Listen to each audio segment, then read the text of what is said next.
ውድ የፈታ ቤተሰቦች የከበረ ሰላምታችን በእያላችሁበት ይድረሳችሁ። ዕለተ ሐሙስ የምሽት መረጃ ነው ብለናል። እንደተለመደው መረጃውን በቅድሚያ በማስተዋወቅ እንጀምር።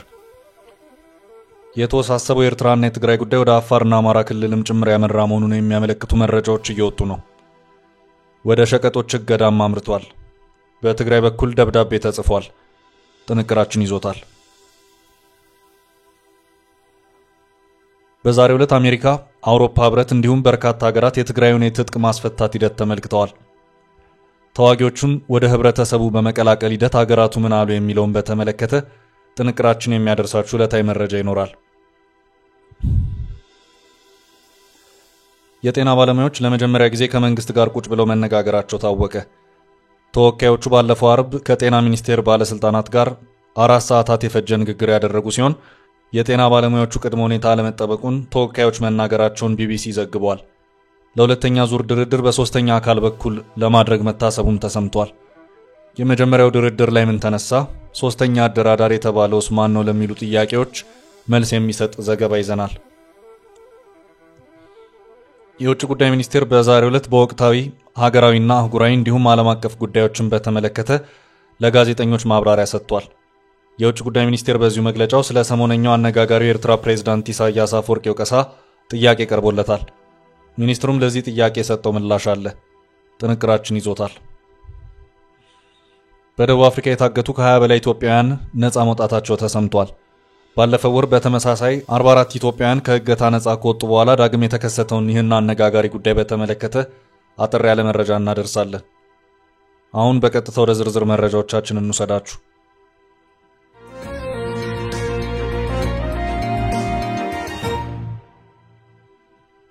የኤርትራ ጣጣ አፋርና አማራ ክልል ገባ።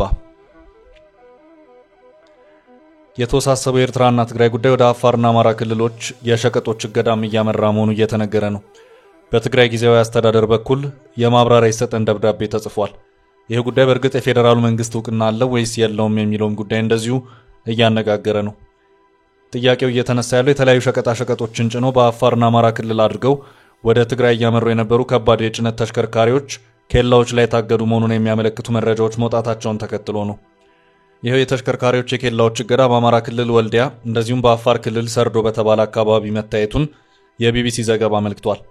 ቢቢሲ በዛሬው ዘገባው ይሄው በእነዚሁ ኬላዎች አካባቢ ሸቀጦች የጫኑ ተሽከርካሪዎችን በኬላ ላይ ማገዱ ክስተት የታየው ካለፈው ቅዳሜ ጀምሮ መሆኑን አመልክቷል። ክስተቱ የፕሪቶሪያውን ስምምነት የሚጥስ ነውም እየተባለ ይገኛል። በዚህም ተሽከርካሪዎች በአካባቢው ከታገዱ በርከት ያሉ ቀናት መቆጠራቸውን ያመለከተው ዘገባው እገዳዎቹ አንዳንዶቹ በክልሎቹ ባሉት ኬላ ጠባቂ የጸጥታ ኃይሎች እንዲሁም የፌዴራል ኬላ ተቆጣጣሪዎች ጭምር የተፈጸመ እገዳ ነው ሲልም ይሄው የቢቢሲ ዘገባ አመላክቷል። ከዚሁ ጋር በተያያዘ ስም አይጠቀስ በማለት መረጃውን ለቢቢሲ ያጋራው አንድ አሽከርካሪ አንዳንዶቹ ተሽከርካሪዎች በአፋር ሰርዶ አካባቢ ባለ ኬላ እገዳ ከተደረገባቸው በኋላ በመጨረሻም በተካሄደ ውይይት የተለቀቁ መሆኑን አመልክቷል። በዚህ አሽከርካሪው አዳይቱ በተባለ የአፋር ኬላ ላይ አፋር ፖሊሶች ተሽከርካሪዎቹን ማስቆማቸውንና ሰርዶ በተባለው ደግሞ የፌዴራል ኃይሎች ተመሳሳይ እርምጃ የወሰዱ መሆኑን አመልክቷል። ምንጮች መረጃውን አድርሰውኛል ያለው ቢቢሲ እገዳዎቹ በአፋር መንገድ ላይ ብቻ ሳይሆን በአማራ ወልዲያ መስመር ላይም የተፈጠሩ መሆኑን ገልጾ በዚህም ባለፉት ቀናት 30 የሚደርሱ ተሽከርካሪዎችም መንገድ ላይ እንዲቆሙ የተደረጉበት ሁኔታ መፈጠሩንም አክሏል። ይሄው በአዲስ መልኩ የተከሰተው ተሽከርካሪዎችን ወደ ትግራይ እንዳይገቡ የማድረጉ እገዳ ባለፉት የትግራይ ጦርነት ዓመታት የተፈጠረው ሁኔታ ዳግም ሊፈጠር ይችላል የሚል ስጋትን እንዳሳደረም ዘገባው አመልክቷል።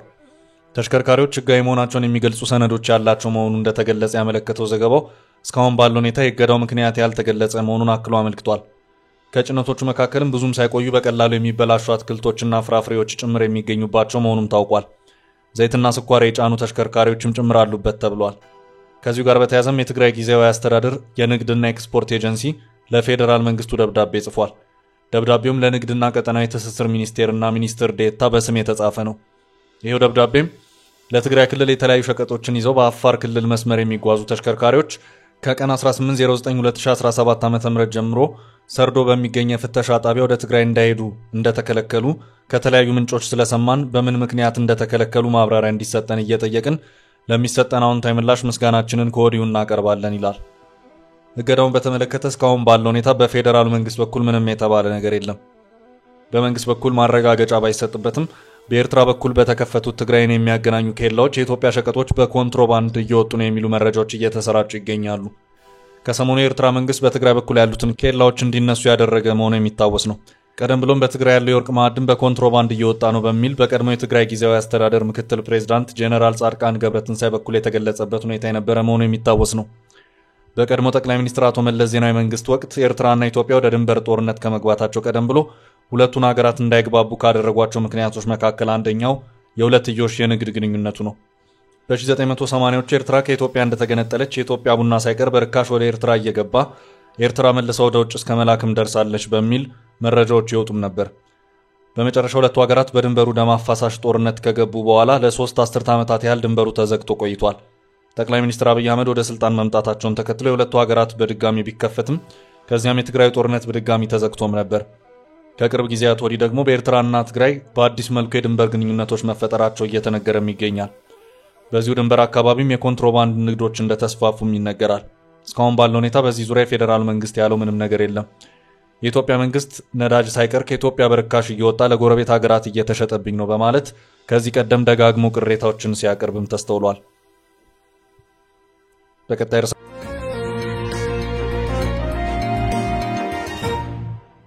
ርዕሳችን እና አሜሪካ በትግራይ ትጥቅ ማስፈታቱ ሂደት። በዛሬው ዕለት አሜሪካ፣ አውሮፓ ህብረት እንዲሁም በርካታ ሀገራት የትግራይን የትጥቅ ማስፈታት ሂደት ተመልክተዋል። አውሮፓ ህብረትና አሜሪካን ጨምሮ የ8 ሀገራት ልዑካን በትግራይ ክልል የቀድሞ ተዋጊዎችን ወደ ህብረተሰቡ የመቀላቀል ተግባርን ለማከናወን በሚል የተቋቋሙት የታድሶ ስልጠና የሚሰጥባቸውን ማዕከላት መጎብኘታቸውን የተገለጸው የአሜሪካ፣ የአውሮፓ ህብረት፣ የካናዳ፣ የእንግሊዝ፣ የጃፓን፣ ስዊድን፣ ፈረንሳይና ዴንማርክ ልዑካን ጉብኝት ያካሄዱት በሚያዝያ 2017 ዓ.ም ስራ በጀመረው አዲብራክ ማሰልጠኛ ተቋም መሆኑን ከትግራይ ቴሌቪዥን የተገኘው መረጃ ያሳያል። በሚያዝያ ወር ስራ የጀመረው የማሰልጠኛ ማዕከሉ 5000 የሚጠጉ የቀድሞ ተዋጊዎችን ወደ ህብረተሰቡ መቀላቀሉን አስተባባሪው አቶ አሳይ ገብረመድህን መግለጻቸውን ዘገባው አስታውቋል። በተባበሩት መንግስታት ድርጅት የልማት ፕሮግራም የቀድሞ ተዋጊዎች መልሶ ማቋቋም ዳይሬክቶሬት ዳይሬክተር ሚስተር ባሲል የጉብኝቱ ዓላማ ተዋጊዎችን መልሶ ወደ ህብረተሰቡ የመቀላቀሉ ሂደት በምን ደረጃ ላይ እንዳለ ለመታዘብ ነው ብለዋል። ሂደቱም በሁሉም ባለድርሻ አካላት ተሳትፎና ትብብር በሚገባ እየተካሄደ መሆኑን ለመረዳት ችለናል ብለዋል። ተዋጊዎቹን ወደ ህብረተሰቡ በመቀላቀል ሂደቱ ላይ ከመጀመሪያው ከእቅዱ ጀምሮ እስከ በጀት መመደብና ትግበራው መቆጣጠር ድረስ ፈንዱን የሰጡ ሀገራት እያደረጉት ያለው ድጋፍ ቀላል አይደለም ሲሉ ገልጸዋል። በተጨማሪም የፌዴራል መንግስቱና የክልሉ ጊዜያዊ አስተዳደርም እንዲሁ የታድሶ ኮሚሽን እያበረከቱት ያለው አስተዋጽኦን በመታዘብ የስልጠና ማዕከሉ እንዴት መሻሻል እንዳለበት እንወስናለን ሲሉ ተደምጠዋል። ፕሮግራሙ እንዲሳካ 11 ለጋሽ ሀገራት በገንዘብ እየደገፉ ይገኛሉ ያሉት ዳይሬክተሩ የታድሶ ኮሚሽን እያከናወናቸው ያሉ ስራዎችም ውጤት እያመጡ መሆኑን ለመገንዘብ ችለናል ብለዋል። በተያዘው ዓመት ሚያዝያ ወር ላይ ስራ የጀመረው የአዲብራክ ካምፕ አስተባባሪ የሆኑት አቶ አሳይ ገብረመድህን በየሳምንቱ 200 የሚሆኑ የቀድሞ ተዋጊዎች ስልጠና ወስደው ከካምፑ እንደሚወጡ መግለጻቸውን ተጠቁሟል። ማዕከሉ ስራ ከጀመረበት ከሚያዝያ ወር 2017 ዓ.ም ጀምሮ ደግሞ ከ4800 በላይ ቀድሞ ተዋጊዎችን በማሰልጠን ወደ ህብረተሰቡ እንዲቀላቀሉ ማድረጉን ጠቁመዋል። በትግራይ 75000 የቀድሞ ተዋጊዎችን ትጥቅ የማስፈታትና ወደ ማህበረሰቡ የመቀላቀል ሂደት በህዳር 12 ቀን 2017 በይፋ መጀመሩ ይታወቃል። የብሔራዊ ታድሶ ኮሚሽን በትግራይ ክልል እስከ ሰኔ ወር ድረስ እንደሚጠናቀቅ በተገለጸው በመጀመሪያ ዙር ለ75000 የቀድሞ ተዋጊዎች የታድሶ ስልጠና በመስጠት ወደ ሰላማዊ ህይወት ለመመለስ ቢያቅድም እስካሁን የተመለሱት 17000 ብቻ መሆናቸውን ማስታወቁን ሚያዝያ 20 ቀን 2017 ዓ.ም ባቀረብነው ዘገባ መመላከቱ ይታወሳል።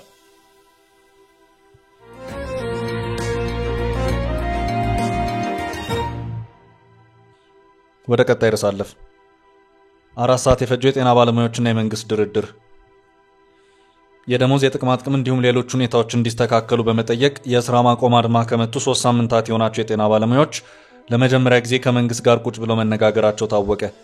የጤና ባለሙያዎቹ ለመጀመሪያ ጊዜ ከመንግስት ባለስልጣናት ጋር የተነጋገሩት ግንቦት 15 ቀን እንደነበር የቢቢሲ ዘገባ አመልክቷል። የኢትዮጵያ ጤና ባለሙያዎች ንቅናቄ በሚል ማዕቀፍ የሚታወቁት ባለሙያዎቹ ብሶት ያሰባሰባቸው እንደሆኑ ገልጸው ባለፈው ሚያዝያ የኑሮና የሥራ ሁኔታቸው እንዲሁም የሀገሪቱ የጤና ስርዓት እንዲሻሻል 12 ጥያቄዎችን ለመንግስት ማቅረባቸውን ለቢቢሲ በሰጡት መረጃ አስታውሰዋል። ባለሙያዎቹ ከመንግስት ምላሽ ባለማግኘታቸው ከግንቦት 5 2017 ዓ.ም ጀምሮ አገራዊ ስራ ማቆም እያደረጉ ሲሆን ይህን ተከትሎ ስራትን ጨምሮ ከስራ መባረርና ጫናዎች እየደረሰባቸው እንደሆነ አሁን ላይ መናገራቸውን ቢቢሲ ዘግቧል። ስራ ማቆም አድማውን ተከትሎ በተለያዩ ሀገሪቱ ክፍሎች የሚገኙ ግዙፍ ሆስፒታሎች በመቶዎች የሚቆጠሩ ባለሙያዎችን ለመቅጠር ማስታወቂያዎችም አውጥተዋል። በትልልቅ ሆስፒታሎች ስራ ማቆም አድማውን ተከትሎ ሲኒየር ዶክተሮች የስራ ጫና እንደበዛባቸውም ተዘግቧል። የጤና ባለሙያዎቹ ባለፈው ሳምንት አርብ ዕለት ከመንግስት ባለስልጣናት ጋር መገናኘታቸው የታወቀ ሲሆን ጤና ሚኒስቴር የባለሙያዎችን ጥያቄ ለመመለስ እንደሚሰራ ሆኖም ስራ ማቆሙ ተቀባይነት እንደሌለው ሲገልጽ ነበር። ባለፈው አርብ ታዲያ ለመጀመሪያ ጊዜ ከንቅናቄው አስተባባሪዎች ጋር ተነጋግሯል። 4 ሰዓታትን የፈጀው ንግግር በሚኒስቴሩ ጥሪ የተደረገ መሆኑን የንቅናቄው አስተባባሪና በንግግሩ የተሳተፉ አንድ ሐኪም መናገራቸውን የቢቢሲ ዘገባ አመልክቷል። በንግግሩ 4 ቅድመ ሁኔታዎች መቀመጣቸውም ታውቋል። እነዚህም የታሰሩ የጤና ባለሙያዎች እንዲፈቱ፣ ከስራ የተባረሩ ባለሙያዎች እንዲመለሱ፣ ማስፈራሪያና ዛቻ እንዲቆም እንዲሁም የጤና ተቋማት እያወጧቸው ያሉትን አዳዲስ የቅጥር ማስታወቂያዎች እንዲያቋርጡ የሚሉ ቅድመ ሁኔታዎች ናቸው። የጤና ሚኒስትሯ፣ ሚኒስትር ዴታዎች፣ አማካሪዎች እና ሌሎችም የሥራ ኃላፊዎች በተገኙበት በዚህ ንግግር የባለሙያዎቹ ጥያቄ እውቅና ማግኘቱን የጠቆሙት አስተባባሪው ጥያቄዎቹን በምን መልኩ እንመልስ የሚለው ላይ ግን ልዩነት መፈጠሩን መግለጻቸውን የቢቢሲ ዘገባ አስነብቧል። በጤና ሚኒስቴር በኩል የኛን ፕሮፖዛል ተቀበሉ የሚል ሐሳብ መቅረቡን የጠቆሙት ተሳታፊው ምንም እንኳን ከመንግስት በኩል የቀረበውን ሐሳብ ይዘት ከመግለጽ ቢቆጠቡም ባለሙያዎቹ አላሳመነንም ማለታቸው ተሰምቷል። ይህ ንግግር በተደረገ በሰዓታት ልዩነት በብሔራዊ ቴሌቪዥን ጣቢያ የቀረቡት የጤና ሚኒስትር ዴታ ዶክተር ደረጀ ድጉማ የባለሙያዎቹ ጥያቄ ለረጅም ጊዜ ሲንከባለል የመጣ ውዝፍ መሆኑን አንስተው ወደ ስራቸው የማይመለሱ ባለሙያዎች ላይ የሙያ ፍቃድ እስከ መንጠቅ የደረሰ ሕጋዊ እርምጃ እንደሚወሰድ አስጠንቅቀዋል። የንቅናቄው አስተባባሪ በመንግስት በኩል ይበልጥ ጫናው መበርታቱን በመጠቆም ለሁለተኛ ዙር ንግግር እንዳልተቀመጡ ተናግረዋል። ለቢቢሲ ቃላቸውን የሰጡ አስተባባሪው አሁንም ማስታወቂያዎች ይወጣሉ፣ ማስፈራሪያዎች፣ ዛቻዎች አሉ። ባለሙያዎቻችን እስር ቤት ነው ያሉት፣ አብዛኞቹ አልተፈቱም። ይህ ባለበት ሁኔታ ድርድር ለማድረግ ከባድ ሆኖ አግኝተነዋል ብለዋል። ሌላ የንቅናቄው አስተባባሪ የኢትዮጵያ ሰብአዊ መብቶች ኮሚሽን ኢሰመኮ ሶስተኛና ገለልተኛ ወገን ሆኖ እንዲያደራድር ቅድመ ውይይት እየተደረገ መሆኑን ጠቁመዋል። ባለፈው ሳምንት የኢሰመኮ ዋና ኮሚሽነር ብርሃኑ አዴሎ መንግስት ለጥያቄዎች ትኩረት ሰጥቶ ግልጽና አሳታፊ በሆነ መንገድ መፍትሄ እንዲሰጥና ባለሙያዎቹም ጥያቄዎቻቸውን የህብረተሰቡን የጤና እና በህይወት የመኖር መብቶችን አደጋ ላይ በማይጥል መልኩ እንዲያቀርቡ ጥሪ አቅርበው ነበር። በመሃል ገብቶ ለማደራደር ተነሳሽነቱን ከኮሚሽኑ መምጣቱን የጠቆሙት አስተባባሪው በመንግስት በኩል ለመነጋገር ፍላጎት ቢታይም ከቃል በላይ ተግባራዊ እርምጃ እንደሚያስፈልግ ገልጸዋል። መንግስትና የጤና ባለሙያዎቹ ተደራዳሪ ቡድን በሶስተኛ ወገን በኩል ፊት ለፊት ለመነጋገር ቀን ባይቆርጡም በቅርቡ እንደሚገናኙ መናገራቸውን ቢቢሲ ዘግቧል። ይሁን እንጂ ባለሙያዎቹ መንግስት እየወሰዳቸው ያሉ እርምጃዎችን ተንተርሰው የቁርጠኝነት ጥርጣሬ እንዳደረባቸው እንዳልደበቁ ዘገባው አመልክቷል። በአገሪቱ ካሉ ከ320 ሺህ በላይ ጤና ባለሙያዎች ውስጥ ከ65 እስከ 75 በመቶ ይሆናሉ የተባሉት ባለሙያዎች በንቅናቄው እየተሳተፉ እንደሆነ አስተባባሪዎቹ ተናግረዋል። ምንም እንኳን መንግስት ለሳምንታት የጤና ተቋማት ስራ አልተስተጓጎለም ቢልም የጤና ተቋማቱ ላይ የተፈጠረውን ጫና የሚያሳዩ የደብዳቤ ልውውጦችና ማስታወቂያዎች ግን በስፋት እየወጡ ነው።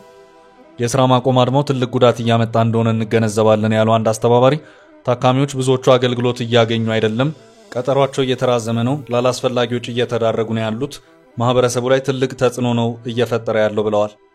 ባለሙያዎቹ ታካሚዎችና የጤና ስርዓቱ ላይ ለሚደርስ ጫና ኃላፊነቱን የሚወስደው መንግስት እንደሆነ ደጋግሞ መናገራቸውን የቢቢሲ ዘገባ ጠቅሷል።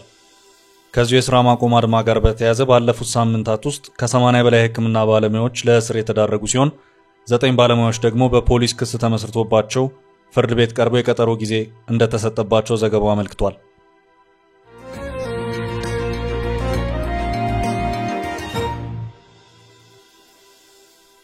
በቀጣይ መረጃ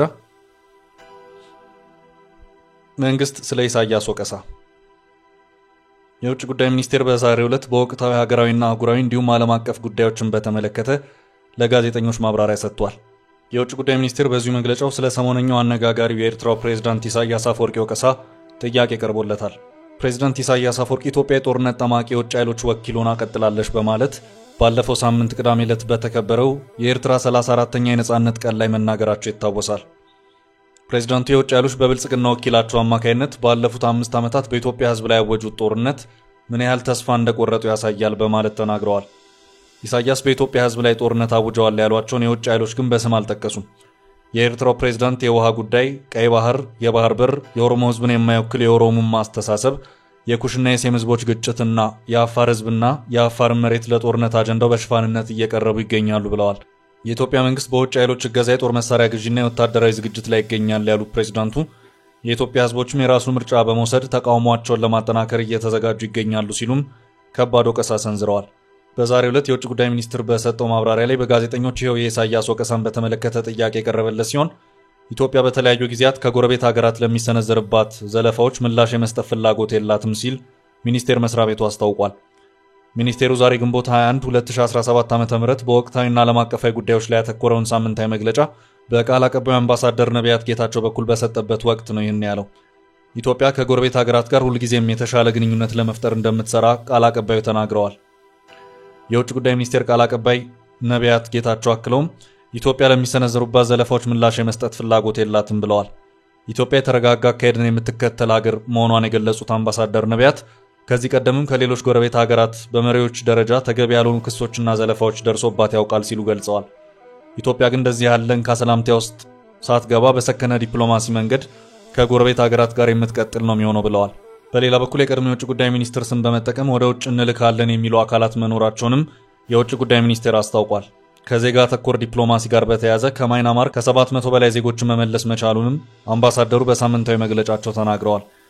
ይሁን እንጂ መንግስት በዚህ ሁሉ ጥረት እያደረገ ባለበት በዚህ ወቅት ይህንን የህገ ወጥ መንገድ ተከትለው የሚሄዱ ዜጎች አሁንም መኖራቸው እንዳሳዘናቸው ገልጸዋል። ከውጭ ጉዳይ ሚኒስቴር ህጋዊ ፍቃድ አለኝ በማለትና የቀድሞ የውጭ ጉዳይ ሚኒስትርን ስም በመጥቀስ ሐሰተኛ ማስረጃ በማሰራጨት ወደ ውጭ ልካሉ የሚሉ ሐሰተኛ ግለሰቦች መኖራቸውን ህዝብ ሊረዳ ይገባል ብለዋል። ይህ ሐሰተኛ ማስረጃ በተለያየ ማህበራዊ ሚዲያዎች እየተሰራጨ መሆኑን የገለጹት አምባሳደሩ ስህተት መሆኑን ህዝብ ሊረዳ እንደሚገባም አሳስበዋል። በህገወጥ መንገድ የሚወስዱ ደላሎች ሰንሰለታቸው ረጅም ርቀት ያለው ቢሆንም እርምጃ ለመውሰድ ስራዎች ቢሰሩም አሁንም ችግሩ አልተቀረፈም ሲሉም ገልጸዋል።